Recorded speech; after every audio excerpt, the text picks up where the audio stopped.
Hello friends, आप सबका स्वागत है टेक सेवर ग्लोबल में। आज का टॉपिक है एज्योर लोड बैलेंसर, जो कि हमारे एज्योर सीरीज का एक पार्ट है। Let's start with Azure load balancer. आज के एजेंडा रहेंगे what is load balancer, 5 data points to distribute the traffic, why load balancer, key scenarios of load balancer, type of load balancer and demo। सबसे पहले हम बात करते हैं load balancer की। तो लोड बैलेंसर एक ऐसी टेक्नोलॉजी है जो ट्रैफिक को डिस्ट्रीब्यूट करने में हेल्पफुल रहती है। अगर आपके पास बैकएंड में एक से ज़्यादा सर्वर है या एक से ज़्यादा टेक्नोलॉजीज है, तो वो लोड बैलेंसर आपको हेल्प करेगा टू डिस्ट्रीब्यूट द ट्रैफिक। और जैसे पर्टिकुलर सर्वर का रिक्वायरमेंट होगा, अगर वो यूज है, उसके अंदर ज़्यादा सीपीयू मेमोरी यूटिलाइज हो रहा है या सर्वर बैकएंड सर्वर रिस्पॉन्ड नहीं कर रहा है, तो उसको आइडेंटिफाई करके नेक्स्ट ट्रैफिक जो रहेगा वो नेक्स्ट सर्वर के अंदर डिस्ट्रीब्यूट करेगा। एज्योर लोड बैलेंसर आपको ट्रैफिक डिस्ट्रीब्यूट करने में हेल्पफुल रहता है, जो कि बैकएंड पूल के अंदर आइदर आपके पास वर्चुअल मशीन हो सकता है, स्केल सेट हो सकते हैं या कंटेनर हो सकता है। And it provide high availability for your application. आज अगर बड़ी एप्लीकेशन या जॉइंट एप्लीकेशन इतने ट्रैफिक को एक्सेप्ट करके वो 24/7 अप एंड रनिंग है, उसमें कहीं ना कहीं लोड बैलेंसर टेक्नोलॉजी का बहुत बड़ा हाथ है along with other technologies। ये सिंपल एक फंडामेंटल है। जैसे एक रिक्वेस्ट आती है from port number 80 from external traffic, load balancer क्या करता है, ट्रैफिक को डिस्ट्रीब्यूट करता है। एकदम सिंपल फंडामेंटल, जिसमें कोई लॉजिक या कॉम्प्लेक्सिटी सिनेरियो नहीं है, एक सिंपल टर्म है। Okay, 5 data points. तो डिस्ट्रीब्यूट ट्रैफिक करने के लिए क्या क्या 5 डेटा पॉइंट्स है। First one is source IP address, जो कि आपका एंड यूजर का ही होगा। सोर्स पोर्ट नंबर, कौन से पोर्ट पे एप्लीकेशन सोर्स डिवाइस से रिक्वेस्ट हुई है। Destination IP address, the IP address of load balance, because हमने हमारे डीएनएस के अंदर हम जनरली यूज करते हैं लोड बैलेंसर का आईपी और सी नेम। तो लाइकवाइज अगर www.abc.com फॉर एग्जाम्पल, तो हमारा जो लोड बैलेंसर का जो आईपी नेम होगा उसको हम www रेक कोड से असाइन करेंगे। तो होगा ये कि जब भी www.abc.com के पे रिक्वेस्ट आएगी, वो ढूंढेगा आपके लोड बैलेंसर को रादर देन एंड मशीन के ऊपर। Destination port number, port number of client is trying to reach on the back end server, and protocol, it could be TCP और UDP. Why load balancer, load balancer requirement क्यों है? तो जैसे मैंने पहले बताया, लोड बैलेंसर है तो आपकी एप्लीकेशन स्मूथ वे में या इतने बड़े ट्रैफिक पर्टिकुलर इंफ्रास्ट्रक्चर में या इतने ज़्यादा यूजर रिक्वायरमेंट में भी आपका वेब सर्वर या एप्लीकेशन सर्वर 24/7 आपको सपोर्ट कर रहा है। अगर वो नहीं होता तो एक ही बैकएंड सर्वर के ऊपर आपके सारे के सारे ट्रैफिक को डिस्ट्रीब्यूट करना होता, जो कि डिफिकल्ट रहता मैनेज करने में। इसके अलावा आप पर्टिकुलर लो लेटेंसी और हाई थ्रूपुट एप्लीकेशंस को भी वो सपोर्ट कर लेता है और स्केल अप करता है million of traffic to flow all the way TCP and UDP application. की scenarios, load balancer internal and external traffic to Azure virtual machines. यहाँ पे सिर्फ वर्चुअल मशीन्स के बारे में बताया। अगर वर्चुअल मशीन्स नहीं है तो कंटेनर होला या फिर कुबरनेटिस इंफ्रास्ट्रक्चर ले लो। तो ये आपको पर्टिकुलर कोई भी एंड मशीन्स होंगे उसको ये सपोर्ट करेगा। Increase the availability by distributing the resources with in the across zone. Use health probes to monitor the load balancer. ये हेल्थ प्रोब को वैलिडेट करेगा कि ये पर्टिकुलर एंड मशीन जो है वो पोर्ट 80 पे चल रहा है, उसका जो स्लैश पाथ है वो एक्टिव है कि नहीं है। वो कुछ सेकंड्स तक वेट करेगा, अगर नहीं है तो उसको डिक्लेयर कर देगा unhealthy probe. Employ port forwarding to access the virtual machine in virtual network by public IP address and port number. ये क्या करेगा, आपके पब्लिक आईपी एड्रेस जो भी मशीन होगा या सॉरी जो भी आपका लोड बैलेंसर होगा उसको पब्लिक आईपी पे वैलिडेट करेगा ऑन पोर्ट नंबर, जो भी पोर्ट नंबर होगा एप्लीकेशन का। Standard load balancer provides the multi dimensional metric through the Azure monitor. This metric can be filter, broken and group out for the given dimension. They provide a current and historic insights into the performance health for your application and resource health also support. तो by default standard load balancer आपको monitoring insights भी provide करेगा कि कौन से request particular आई है, उसमें 5 की पॉइंट हमने जो जो देखे वो हर एक का डिटेल आपको इन्फॉर्मेशन मिल जाएगा, और आपकी एप्लीकेशन के ऊपर कितना रिस्पॉन्ड हो रहा है नहीं हो रहा है, तो हेल्थ इंसाइट्स भी प्रोवाइड करेगा। Load balancer service on multiple port, multiple IP address और बोथ। ओके, सो दो टाइप के लोड बैलेंसर है, private and public. Public load balancer जैसे नाम पब्लिक, तो it's expose over the public, तो आपको जो भी एंड यूजर्स जो यूज करेंगे उसको पर्टिकुलरली रिक्वेस्ट फॉरवर्ड करेंगे with in the load balancer infrastructure. और ये हमारा इंटरनल है, इंटरनल लोड बैलेंसर जो कि प्राइवेट आईपी पे रहेगा, एंड वो जो बैकएंड में जो इंस्टेंसेस है या डेटाबेस है या फिर कोई भी एक प्राइवेट इंस्टेंस है एप्लीकेशन से, उसमें ये ट्रैफिक को क्या करेगा, डिस्ट्रीब्यूट करेगा लोड। तो दो टाइप के लोड बैलेंसर है, private and public. Okay, now demo time. Let me switch to the portal, Azure portal. तो हम लोग क्या करते हैं, एक मशीन बना दें, वर्चुअल मशीन के अंदर ही आप लोड बैलेंसर बना सकते हो, या फिर आप अपने पास आपके पास ऑलरेडी लोड बैलेंसर, तो एग्जिस्टिंग लोड बैलेंसर को भी अटैच कर सकते हो। तो हम लोग वर्चुअल मशीन पहले बनाते हैं और उस वर्चुअल मशीन के साथ ही लोड बैलेंसर को भी अटैच कर लेंगे। सो वर्चुअल मशीन में जाते हैं, create virtual machine. Usually scenario में होता है कि आप पहले लोड बैलेंसर बना लो, देन उस मशीन को अटैच कर लो। हम लोग वर्चुअल मशीन के साथ ही लोड बैलेंसर को क्रिएट कर लेंगे। जो रिसोर्स ग्रुप पर्टिकुलरली हमने अभी कुछ बनाया नहीं है, so let's create it. Let's say take server RG virtual machine name, मैं यहाँ पे नाम दे देता हूँ web 1, password Azure user,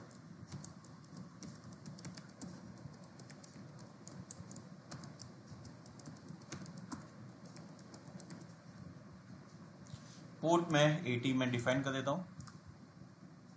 next disk, next networking. So default जो हमारे नेटवर्क बनी रहे, वेब VNet 1, उसको आपको कस्टमाइज करना है, then you can add it. Okay, like take VNet and create. Inbound port मैंने पोर्ट 80 और 22 अलाउ किए हुए। Delete public IP when VM is deleted. Management, यहाँ पे कुछ हमें चेंज करने की रिक्वायरमेंट है, वुड डायग्नोस्टिक्स डिसेबल कर देता हूँ। ओके, यहाँ पे हम वर्चुअल मशीन सेटअप करने के बाद उसके अंदर वेब सर्वर सेटअप करने वाले। तो इससे पहले के जो वीडियो में हमने जब एक्सटेंशन इंस्टॉल किए थे, तो हमने यूजर डेटा को यूज करके हमने Nginx सेटअप किया था। तो वो स्क्रिप्ट को हम वापस से यूज कर लेते हैं। ठीक है, तो ये मेरी स्क्रिप्ट है यूजर डेटा सिंपल। ये क्या करेगा, apt update install Nginx and host name and review and create. But make sure करो कि ऑपरेटिंग सिस्टम आपने उबंटू ही ली है, तो ये मेक श्योर करना। कई बार होता है कि आप यूजर डेटा यूज कर लेते हो apt get -update and user data image आपकी है कुछ लिनक्स या CentOS या फेडोरा डिस्ट्रीब्यूशन या ऐसा कुछ, तो जिसमें apt कमांड नहीं चल रहा है, तो मेक श्योर करो कि वो कन्फ्लिक्ट ना हो। ठीक है, तो यहाँ पे हमने user data custom data add कर चुके हैं and review and create.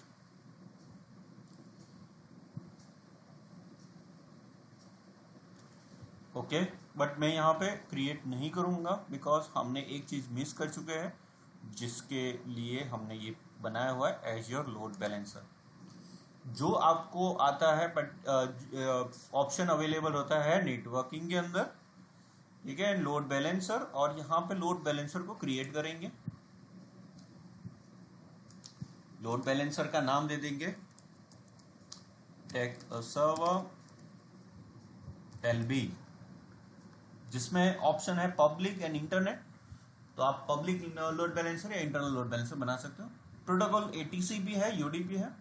By default maximum जो एप्लीकेशन है वो पोर्ट 80 पे, मतलब लोड बैलेंसर जब जनरली होता है तो पोर्ट 80 पे करता है, तो हम लोग यहाँ पे port 80 and back end port on machine is also port 80। अगर वो जावा बेस है, टॉमकेट बेस है, देन यू कैन यूज 8080।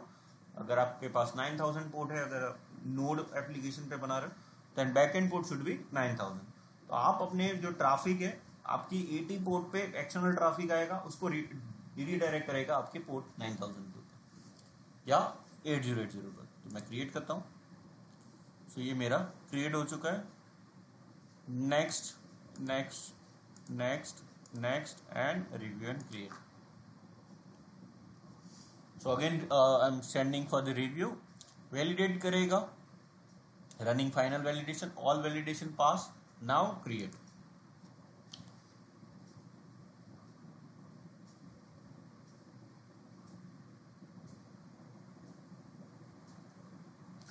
सो अगर आपको इसको अलग वे में बनाना है तो आप पहले ये कर सकते हो कि लोड बैलेंसर बनाओ, देन आप पर्टिकुलर वर्चुअल नेटवर्क बनाओ, देन बैकएंड पूल क्रिएट करो, देन वर्चुअल मशीन ऐड करो, वर्चुअल मशीन क्रिएट करने के बाद एक्जिस्टिंग लोड बैलेंसर को यूज करो।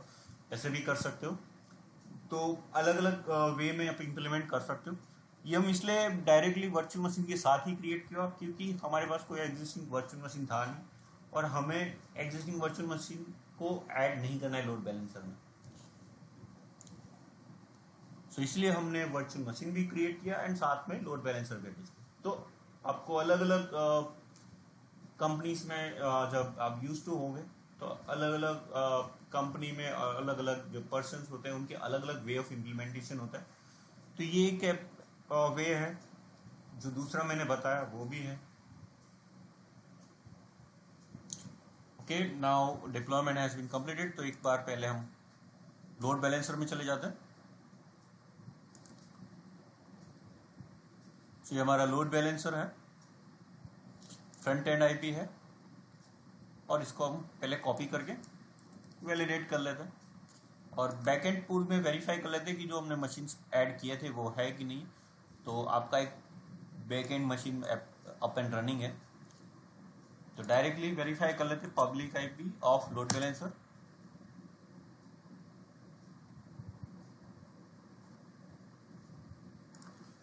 एंड दूसरा हम वर्चुअल मशीन्स के ऊपर भी वेरीफाई कर लेते हैं कि कुछ गलती हमने यूजर डेटा के स्क्रिप्ट में की कि नहीं की।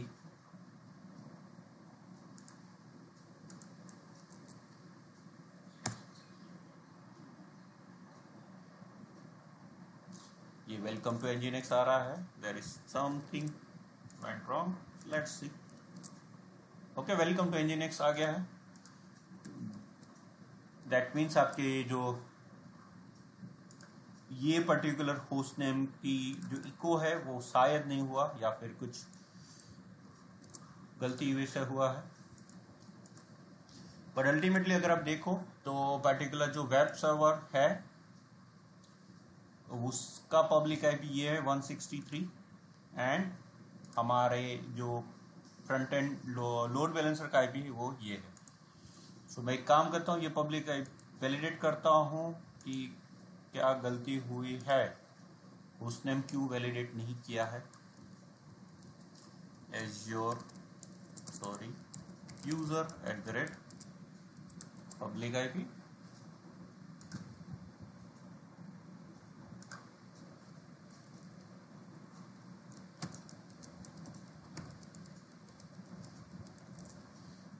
ओके, सीधा हम चले जाते हैं हमारे sudo space su cd/var www html and cat करते इंडेक्स। तो यहाँ पे चेंज हो चुका है, there is some caching issue. Refresh करते हैं फिर से, ओके। तो बिकॉज वो मशीन अब रनिंग स्पिन अप हो रहा था, तो पोस्ट इंस्टॉलेशन आपके मशीन अप एंड रनिंग होने के बाद आपके जो एक्सटेंशन है यूजर डेटा वो बाद में एग्जीक्यूट होता है। तो ये हमारा यूजर डेटा जो हमने अप्लाई किया था वो हमारे public IP of virtual machine में भी सेम आ रहा है एंड आपके लोड बैलेंसर में। अब हम क्या करते हैं, एक दूसरा वर्चुअल मशीन बनाते हैं जिसमें एग्जिस्टिंग लोड बैलेंसर को अटैच कर लेते हैं और उसके अंदर भी same user data script run करते हैं और वर्चुअल मशीन का नाम यूज कर रहे हैं वेब 2, लाइक वेब 2। रीजन क्यों वेब 2 कर रहा हूं, बिकॉज मुझे यहाँ पे वेब 1 एंड वेब 2 दो डिफरेंट रिस्पॉन्स आने चाहिए। यूजुअली आपके एप्लीकेशन डेटा का डेटा बेस जो होता है या फिर NFS स्टोरेज होता है वो कॉमन स्टोरेज रहता है, तो जिसमें आपका एप्लीकेशन डेटा कॉमन रहेगा। तो आपको एज ए एंड यूजर ये आइडेंटिफाई नहीं होता कि आउटपुट कहाँ से आ रहा है। बट मेरे केस के अंदर मुझे क्या करना है, दोनों वर्चुअल मशीन से रिस्पॉन्ड करवाना है, तो इसलिए मैं यूजर डेटा में चेंज ये कर रहा हूँ। वर्चुअल मशीन का नाम वेब 2 कर रहा हूँ, पासवर्ड सेम यूजर नेम करता हूँ एज योर यूजर,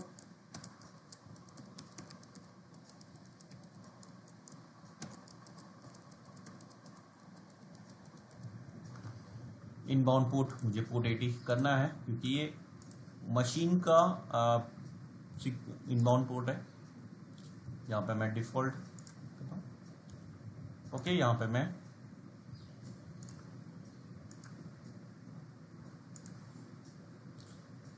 प्रीवियस करो कुछ वेब आरजी, हमारा टेक सर्वर आरजी है, सॉरी। तो एग्जिस्टिंग रिसोर्स ग्रुप में मैं यूज कर रहा हूँ, इसलिए मुझे वहां पे नेटवर्क नहीं दिख रहा था। नाउ फिर से मैं कैंसिल कर देता हूँ या फिर रिफ्रेश करते, फिर से वर्चुअल मशीन क्रिएट करते एग्जिस्टिंग रिसोर्स ग्रुप के अंदर।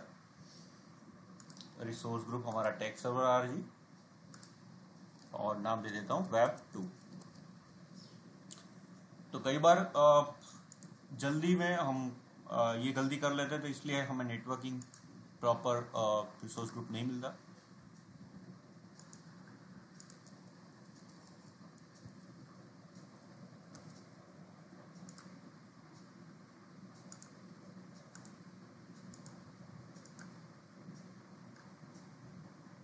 Let's navigate to virtual network. Virtual network कौन सा है,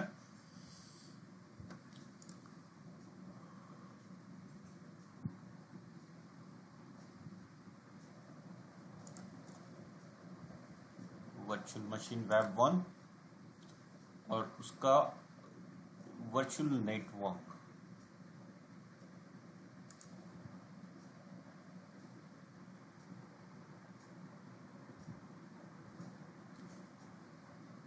ओके, टेक वीनेट है।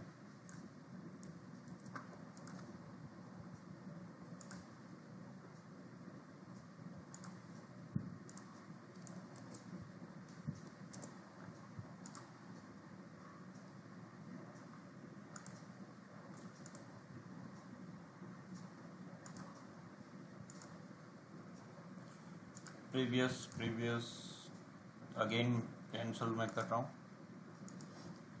Refresh.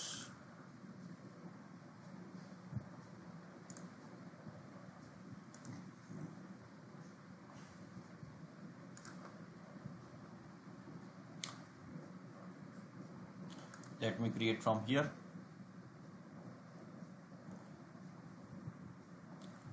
Close.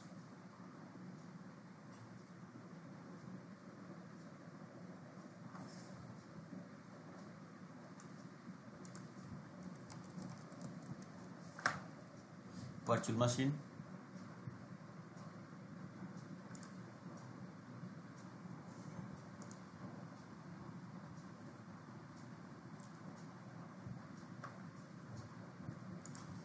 Web to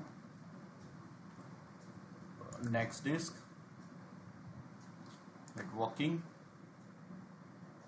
take vnet आ गया and I am going to associate pub, ठीक है, जो कि डिफॉल्ट टेक वीनेट आ गया। नाउ इनबाउंड पोर्ट में पोर्ट 80 और application sorry azure load balancer and existing select करते हैं। नेक्स्ट, मुझे दोनों एक ही नेटवर्क में क्रिएट करना है, आप अपने हिसाब से अलग अलग नेटवर्क में भी क्रिएट कर सकते हो, it's up to you. Disabled advance और अगेन यहाँ पे सेम यूजर डेटा यूज करते हैं। यहाँ पे मैंने होस्ट नेम यूज किया हुआ है web2, एक बार रिवैलिडेट कर लेते हैं web2, ओके। एडवांस में चले जाते हैं tag and review and create. So जैसे ही मशीन बनेगा ये आपका लोड बैलेंसर के अंदर बैकएंड पूल के अंदर आपका एक नया होस्ट के एंट्री हो जाएगा, जहां पे भी आपको let's me create, okay, download की पेयर, बाय डिफॉल्ट की पेयर सिलेक्ट हो चुका है। लोड बैलेंसर में जाते हैं,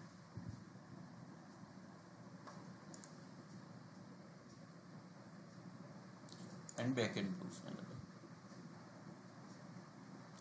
ओके। अभी एक ही मशीन आ रहा है, मशीन क्रिएट हो रहा है।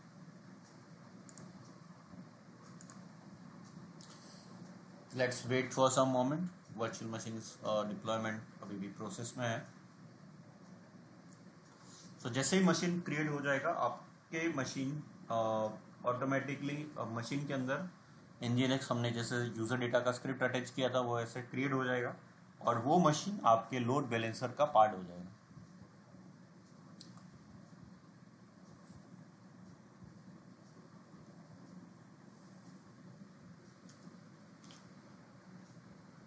सो यहाँ पे एज्योर लोड बैलेंसर में कुछ लिमिटेशंस है जो मैं यहाँ पे डिस्कस करना चाहूँ। पहला, ये सिंपल लोड बैलेंसर है, तो ये जो लोड बैलेंसर क्या होगा, ये ट्रैफिक आएगा उसको फॉरवर्ड करेगा। इसका एक एडिशनल वर्जन है जिसको हम बोलते हैं एप्लीकेशन लोड बैलेंसर, जिसमें आप SSL टर्मिनेट कर सकते हो, एक कस्टम रूल बना सकते हो, पर्टिकुलर स्लैश पाथ के ऊपर राउटिंग रूल भी बना सकते हो कि अगर स्लैश पाथ ये है then it should be redirected to this node. उसके लिए हम लोग यूज करते हैं एज्योर एप्लीकेशन लोड बैलेंसर या एप्लीकेशन गेटवे जिसको बोलते हैं। तो इसके बाद हमारा जो नेक्स्ट वीडियो होगा उसमें हम लोग ये एप्लीकेशन गेटवे पे एक वीडियो होगा हमारा, okay. So now let me navigate again back to topic. तो वेब 2 बन चुका है, तो मैं यहाँ पे रिफ्रेश करता हूँ, तो 2 बैकएंड पूल बन चुके हैं, सॉरी बैकएंड पूल के अंदर 2 मशीन आ चुके हैं, वेब 1 वेब 2। ये हमारा लोड बैलेंसर का IP है, वेरीफाई वापस वैलिडेट कर लेते हैं लोड बैलेंसर, एंड यहाँ पे होगा front end public IP 171, okay. तो ये वेब अभी 2 पे चला गया। तो ये क्या होगा कि रिफ्रेश को वैलिडेट करेगा ट्रैफिक को और इंफ्रास्ट्रक्चर को, और उस हिसाब से आपको रिस्पॉन्स प्रोवाइड करेगा। नाउ अब ये रिस्पॉन्स पे आ रहा है वेब 2 पे, प्राइवेट विंडो में भी वैलिडेट कर लेता हूँ, ये 1 पे आ रहा है, ये वेब 2 पे आ रहा है। तो जैसे मशीन्स के ऊपर रिजल्ट आएगी वो अलग अलग मशीन्स के ऊपर से रिस्पॉन्ड करेंगे। तो आप देख सकते हो एक वर्चुअल वेब 1 पे से आ रहा है, एक वेब 2 पे से आ रहा है, ओके। ना वापिस आते लोड बैलेंसर के ऊपर, तो यहाँ पे बैकएंड पूल जो हमने देख चुके हैं कि बैकएंड पूल में आपको मशीन दिखेंगे, ओके। हेल्थ प्रोब्स जो हमने एडिट किए हुए थे कि पोर्ट 80 पर वैलिडेट करेंगे। लोड बैलेंसिंग के रूल्स पोर्ट 80 पे ट्रैफिक रिडिस्ट्रीब्यूट करेगा, ओके। आप इनबाउंड नेट रूल्स भी अप्लाई कर सकते हो कि अगर ये पर्टिकुलर है तो ये फ्रंट एंड IP पे रिवर्ट बैकवर्ड ऐड कर दें। तो बैक एंड पूल अगर फॉरवर्ड कस्टम रूल भी डिफाइन कर सकते हैं नीटिंग के लिए। आउटबाउंड रूल एक्सटर्नल ट्रैफिक के लिए क्या रिस्पॉन्ड करेगा, बाय डिफॉल्ट जो इनबाउंड है वही आउटबाउंड है, अगर हमने बैकएंड में हमारे एप्लीकेशन के पोर्ट डिफरेंट है देन आपको आउटबाउंड रूल भी बनाना पड़ेगा फ्रॉम 9। फॉर एग्जांपल अगर नोड बेस्ड है एप्लीकेशन और 9000 पे चल रहा है या 3000 पे चल रहा है देन रिस्पॉन्ड करने के लिए भी आउटबाउंड रूल भी ऐसा ही होना चाहिए। प्रॉपर्टीज, ये आपकी रिसोर्स आईडी है, रिसोर्स ग्रुप है एंड लॉक कर सकते हो। ये आपको इनसाइट्स भी देंगे, जैसे हमने मॉनिटरिंग मैं देखा था कि इनसाइट्स करेगा, तो आप देख सकते हो कि ये है कुछ हेल्थ स्टेटस में आपको कुछ वार्निंग स्टेट आ रहा है। ओके, जैसे ही वो वैलिडेट हो जाएगा देन रिस्पॉन्ड करेगा। तो ये आपका एक पर्टिकुलर लोड बैलेंसर है, ये आपका रूल है। बैकएंड पूल है वेब 1 वेब 2। तो यहाँ से आप ये भी देख सकते हो कि अगर कुछ इशू है तो ये आपको बताएगा कि कुछ इश्यूज है कि नहीं। डायग्नोस्टिक सेटिंग्स, उसके अंदर आप कोई पर्टिकुलर रूल सेट वैलिडेट कर पाते हो या फिर आप पर्टिकुलरली डायग्नोस्टिक डिफाइन कर पाओगे कि ये पर्टिकुलर वैलिडेट करना चाहिए या लॉग्स सेंड करने हैं या कुछ इवेंट ट्रिगर करनी है तो आप कर सकते हो।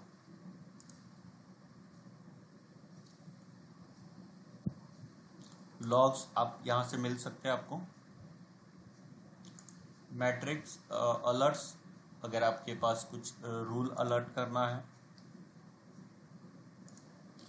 तो अगर ये पर्टिकुलर अभी सिग्नल्स है कि हेल्थ प्रोब स्टेटस है, यूज एसनेट पोर्ट्स है, डेटा अवेलेबिलिटी है, अगर इसमें कुछ सिग्नल्स में कुछ गलत या ऊपर नीचे हो रहा है तो आपको ईमेल आ सकता है, आपको ट्रिगर आप अलर्ट्स पे सेट कर सकते हो।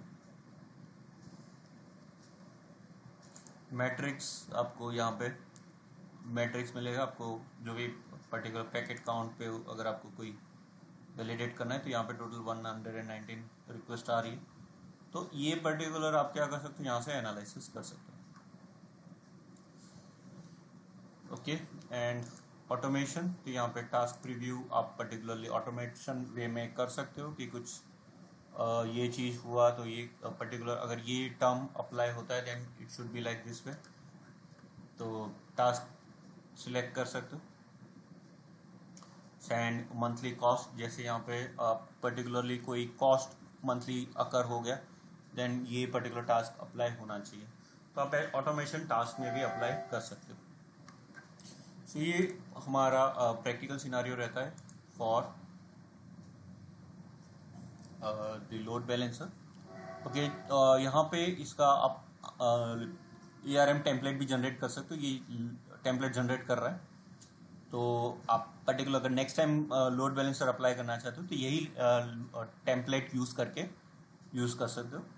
तो ये अभी जनरेटिंग द टेम्पलेट आ रहा है, तो ये हमारा आर्म टेम्पलेट हो गया जो कि जेसन फॉर्मेट में होता है। तो ये जो हमने सेटिंग्स की है वही सेटिंग्स ये लोड बैलेंसर में, वही सेटिंग्स ये जेसन फॉर्मेट में हमें बन चुकी है। अब इसको टेम्पलेट का यूज़ करके यूज़ कर सकते हो, विजुअलाइज टेम्पलेट भी कर सकते हो।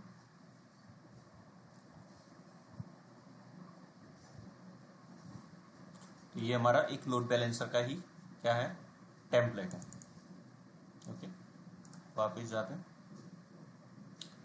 तो जैसे आप अगर कोई सेम इंफ्रास्ट्रक्चर फिर से जनरेट करना चाहते हो तो एग्जिस्टिंग इंफ्रास्ट्रक्चर को जेसन पे फॉर्मेट करके आप उसको सिर्फ जो भी डिटेल्स है वो चेंज कर दो और फिर से डिप्लॉय कर सकते हो यूजिंग आर्म टेम्पलेट। सो ये ऑटोमेशन आप यूज़ कर सकते हो, ऐसा नहीं कि स्क्रीन बाय स्क्रीन आप इंफ्रास्ट्रक्चर ओपन रखो और वही स्क्रीन पे यहाँ पे भी क्रिएट करो। तो ये आपको एक स्मार्ट फीचर है, इसके ऊपर भी हम एक वीडियो बनाएंगे आर्म टेम्पलेट पे कैसे काम कर सकते हैं ARM। तो ये आपका जेसन फॉर्मेट में रहता है। ओके गाइज, होपफुली वीडियो आपको अच्छा लगा होगा। आप अपना इनपुट कमेंट सेक्शन में रख सकते हैं और ये जो प्रेजेंटेशन है उसको भी मैं स्लाइड शेयर में अपलोड कर दूंगा एंड उसका लिंक भी डिस्क्रिप्शन में अपलोड कर दूंगा। आप अपना इनपुट दे सकते हो, अगर कोई मेथोडोलॉजी में चेंज करना चाहते हो तो भी। Thank you for watching this video, have a good day.